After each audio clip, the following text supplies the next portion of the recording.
Hallelujah. हमारे प्रभु यीशु मसीह के मधुर नाम में आप सबको जय मसीह की। Good morning.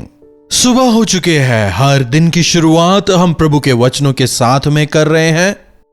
प्रभु ने अपने अनुग्रह से हमें यहां तक चलाया है। प्रभु के साथ एक वाचा बांधे, आप प्रभु के वचनों के अनुसार जिएंगे, आपका जीवन आशीषमय होगा।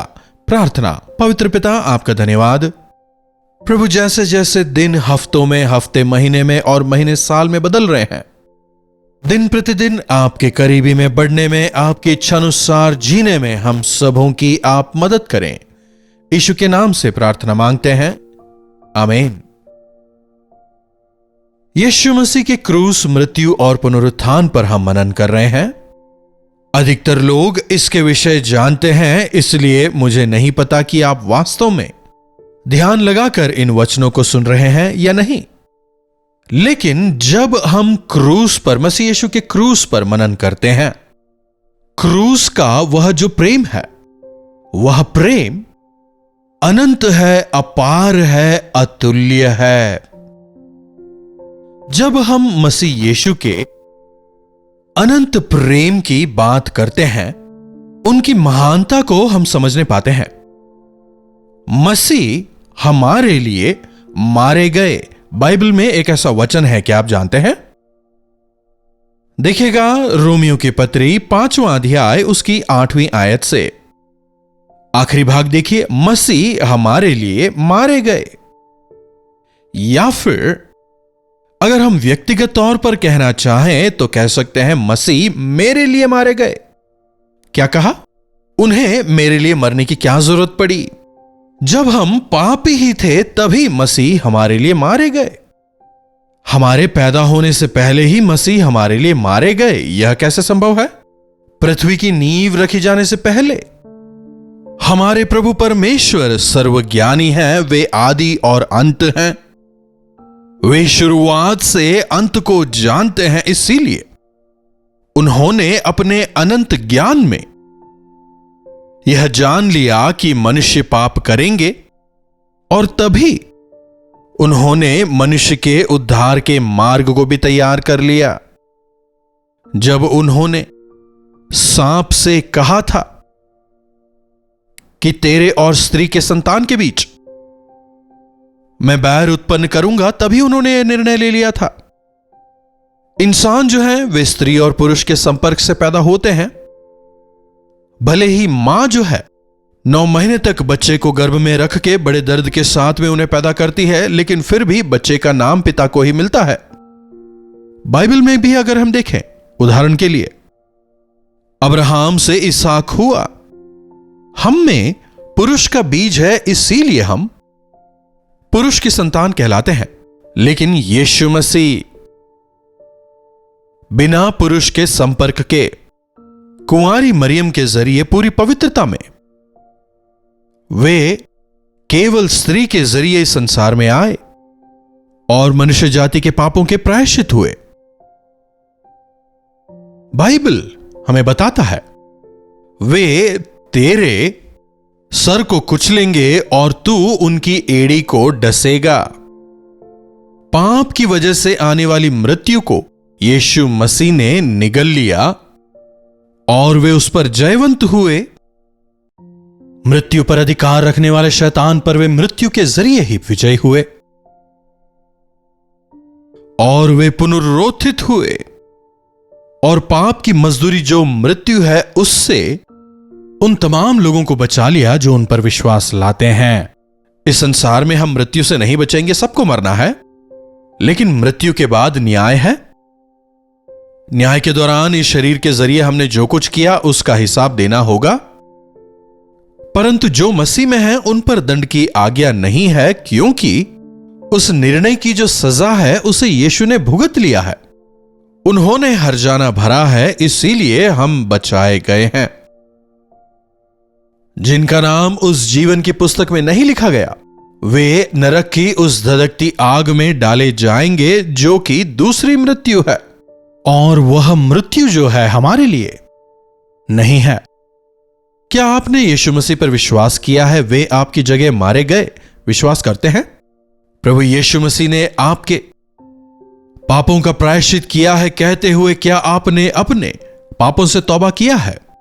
यदि हम हमारे पापों का अंगीकार करें तो हमारे सब अपराधों से हमें शुद्ध करने में वे विश्वास योग्य हैं। यीशु मसीह का लहू हमें हमारे सब पापों से शुद्ध करता है। यह सत्य है। व्यक्तिगत तौर पर आपको इसका अनुभव करना चाहिए। मसीह हमारे लिए मारे गए, मेरे लिए मारे गए। उनके कोड़े खाने द्वारा हम चंगे हुए हैं। उनके लहू बहाने द्वारा मुझे पापों की क्षमा मिली है। क्या आपने यशायाह की पुस्तक 53वें अध्याय को पढ़ा है? इन दिनों में हर रोज इस अध्याय को पढ़ें। वहां किस प्रकार से यशायाह भविष्यवक्ता यीशु मसीह के क्रूस की मृत्यु के विषय पहले से ही भविष्यवाणी करता है, उसको आप देखने पाएंगे। और यह अक्षरशः पूरा हुआ। करीब 700 साल पहले यशायाह ने जो भविष्यवाणी यीशु के विषय की थी वह पूरा हुआ। उसमें से एक आयत को मैं पढ़ना चाहूंगा। 4थी आयत को देखिए। निश्चय ही उन्होंने हमारे रोगों को सह लिया और हमारे दुखों को उठाया, तो भी हमने उन्हें परमेश्वर का मारा कूटा और दुर्दशा में पड़ा हुआ समझा। निश्चय ही उन्होंने हमारे रोगों को सह लिया और हमारे दुखों को, हमारे दर्द को, हमारी निर्बलता को, हमारी दुर्बलता को उन्होंने उठा लिया। अर्थात हमारी सजा को उन्होंने अपने ऊपर लिया। उन्होंने अपने आप को हमारे लिए दे दिया। पुराने नियम में मेमने का लहू बहाकर पापों का प्रायश्चित किया करते थे, क्योंकि बिना लहू बहाए पापों का प्रायश्चित नहीं है। मतलब आपने जो पाप किए वो उस मेमने के ऊपर आए, उस मेमने का लहू बहा, इसलिए आपको पापों की क्षमा मिल गई। लेकिन मेमने का लहू इंसानों के पापों का प्रायश्चित हमेशा नहीं कर सकता। हम जो कि पाप के बंधनों में पड़े हुए हैं, हमें पाप से बचाने के लिए हमसे कमजोर किसी पशु के लहू को बहाना काफी नहीं था। मान लीजिए एक भिखारी है और वह भीख मांग रहा है, उस पर कर्ज है, उसके पास खाने के लिए एक समय का भोजन तक नहीं है। उसके पास उससे भी गरीब कोई व्यक्ति जाकर कहे कि मैं तेरे कर्ज माफ करूंगा, क्या होगा? वहीं अगर एक करोड़पति आकर कहे कि मैं तेरे कर्ज को चुकाने में तेरी मदद करूंगा, तो यह हो सकता है हम हमारे पापों के दाम को नहीं चुका सकते, हमारे पास नहीं है। मनुष्य जाति को पाप से बचाने वाली संपत्ति किसी के पास नहीं थी। सोने चांदी जैसे नाशवान वस्तुओं से हमारा उद्धार नहीं हुआ है। इसीलिए यीशु मसीह को अपने अमूल्य लहू को बहाना पड़ा ताकि हमारे पापों का प्रायश्चित हो सके। क्या विश्वास करते हैं? विश्वास करने वालों के लिए सब कुछ संभव है। यीशु मसीह के क्रूस पर आप विश्वास करें। यीशु हमारे लिए मारे गए, हमारे ही अपराधों के कारण वे घायल किए गए, हमारे अधर्म के कामों हेतु वे कुचले गए, हमारी ही शांति के लिए उन पर ताड़ना पड़ी। क्या लिखा है? हमारे ही अधर्मों के कारण उन्हें कुचला गया और उनके कोड़े खाने द्वारा हम चंगे हुए हैं। हालेलुया। हमारे अपराधों के कारण, हमारी गलतियों के कारण उन्हें मारा गया, हमारे अधर्मों के कामों के लिए उन्हें कुचला गया। हमें शांति मिले इसीलिए उन्हें प्रताड़ित किया गया। उनके कोड़े खाने द्वारा हम चंगे हुए हैं।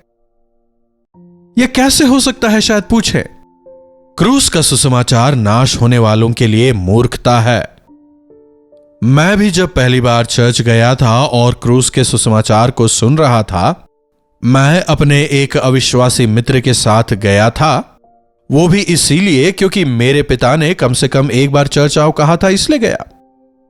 उस दिन वो पासबान इसी वचन से प्रचार कर रहे थे, तेरे ही पापों को यीशु मसीह ने अपने ऊपर लिया, तेरे अपराधों के कारण यीशु मारे गए, उनके नाम में पापों की क्षमा है, उनके कोड़े खाने द्वारा तू चंगा हो सकता है। इन बातों को सुनकर मैं और मेरा दोस्त थे हंस रहे थे।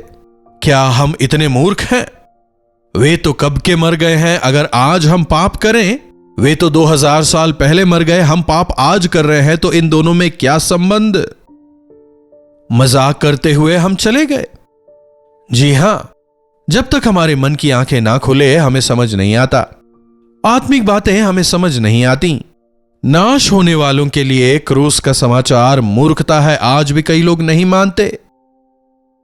आज भी क्रूस के सुसमाचार पर कई लोग विश्वास नहीं करते। बिना विश्वास के कोई भी परमेश्वर का प्रिय नहीं हो सकता।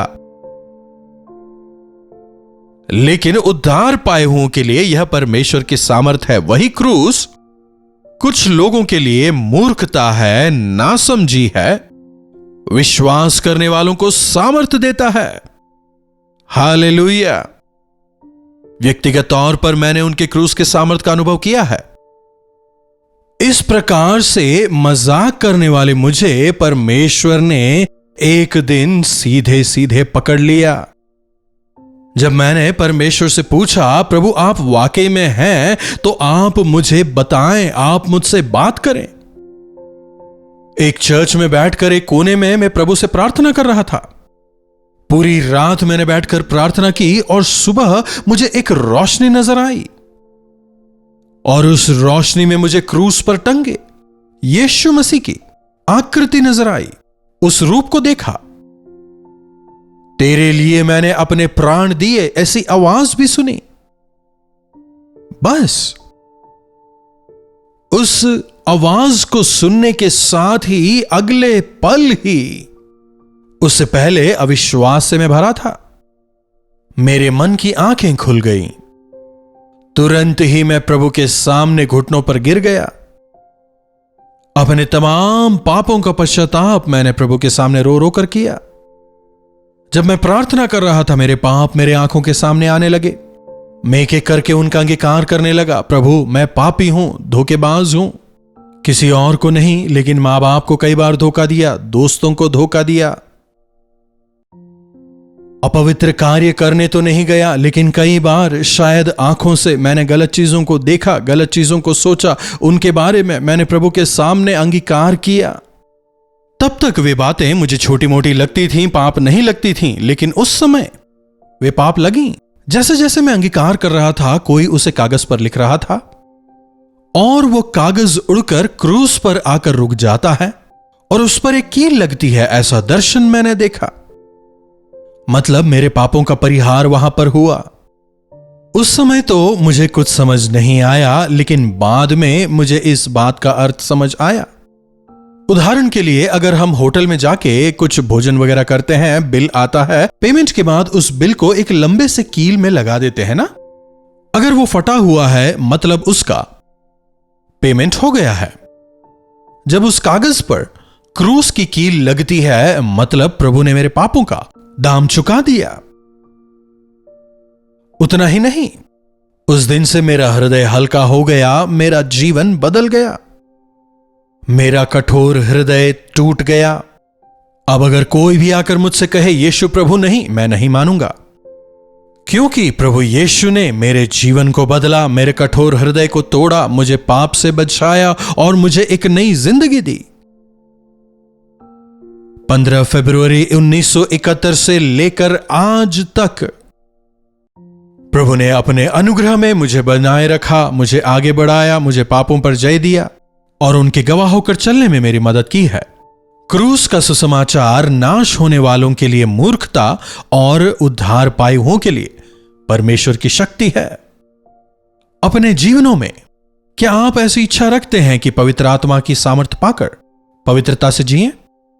पापों के बंधन से पूरी तरह छूटकर, क्षमा पाकर पूरी तरह पवित्र होने की क्या आप इच्छा रखते हैं? मसीह यीशु मेरे लिए मारे गए, विश्वास करें। हमारे अपराधों के कारण वे घायल किए गए, हमारे अपराधों के कामों के कारण वे कुचले गए, हमारी शांति के लिए उन्हें प्रताड़ित किया गया, हमारे रोगों को उन्होंने सह लिया, हमारे दुखों को उन्होंने उठा लिया। उनके कोड़े खाने द्वारा हम चंगे हो गए, हम छुड़ाए गए। विश्वास से प्रभु यीशु के सानिध्य में आकर उनसे प्रार्थना करें। प्रभु परमेश्वर की सामर्थ का, क्रूस की पवित्रता का अपने जीवन में आप अवश्य अनुभव करने पाएंगे, जयवंत होकर जीने पाएंगे। सरों को झुकाएं, प्रार्थना। पवित्र पिता, आपका धन्यवाद प्रभु, आपने उस क्रूस की मृत्यु के द्वारा सारे कार्यों को पूरा कर दिया।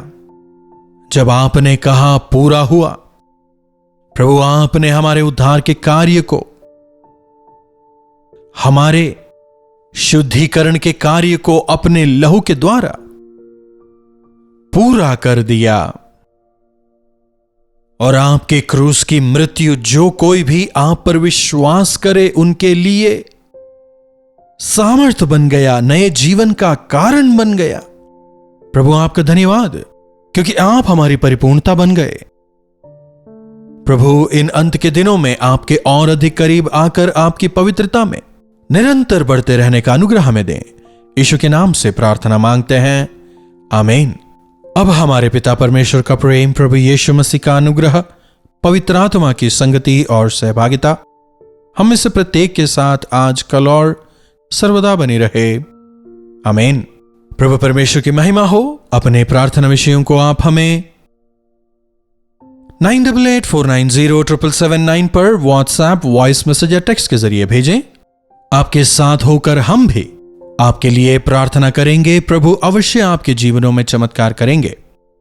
अगर अब तक आपने एक बार भी हमसे संपर्क नहीं किया है, तो क्यों ना आज आप लाइव चैट पर आएं, अपने और अपने शहर का नाम हमें बताएं। आपके बारे में जानकर, आपसे जुड़कर हमें प्रसन्नता होगी। चैनल को लाइक, सब्सक्राइब और शेयर जरूर करिएगा। इन्हीं वचनों के साथ आज मैं आपसे विदा लेना चाहूंगा। दोबारा मिलने तक प्रभु का अनुग्रह हमें से हर एक पर बना रहे। हालेलुया। दिल्ली और आसपास के रहने वाले तमाम लोगों के लिए शुभ संदेश। अगर प्रभु ने चाहा तो मार्च 26 तारीख को छुट्टी है, इसलिए दिल्ली और उसके आसपास रहने वाले आप सबों के लिए हम एक गेट टुगेदर का आयोजन कर रहे हैं। चाहे हिंदी बोलते हो या फिर आप तेलुगु या दूसरी भाषा बोलते हो, आप जरूर आएं। अगर आपने टीवी या सोशल मीडिया के जरिए प्रभु के वचनों को सुना है और आशीष पाया है, तो हम चाहते हैं कि हम आमने सामने आपसे मिलें और आपके लिए प्रार्थना करें। विशेषकर परीक्षा लिखने वाले बच्चों के लिए प्रार्थना करना चाहते हैं। 26 तारीख दिन में 2 बजे से लेकर 5 बजे तक और फिर शाम को 6 से लेकर 10 तक 2 अलग अलग सेशंस होंगे। पता नोट कर लें, YWCA Constantia hall, gate number 1, Gurudwara Bangla Sahib, Ashok road, Delhi. अगर आप अधिक जानकारी चाहते हैं तो इस QR कोड को आप स्कैन कर सकते हैं या फिर आप 8939393939 नंबर पर व्हाट्सएप या कॉल भी कर सकते हैं। मुझे यकीन है आप जरूर आएंगे। हम सब मिलकर प्रभु से सुनेंगे, संगति करेंगे, प्रार्थना करेंगे और मिलकर प्रभु में बढ़ेंगे और एक नई बेधारी का अनुभव करेंगे।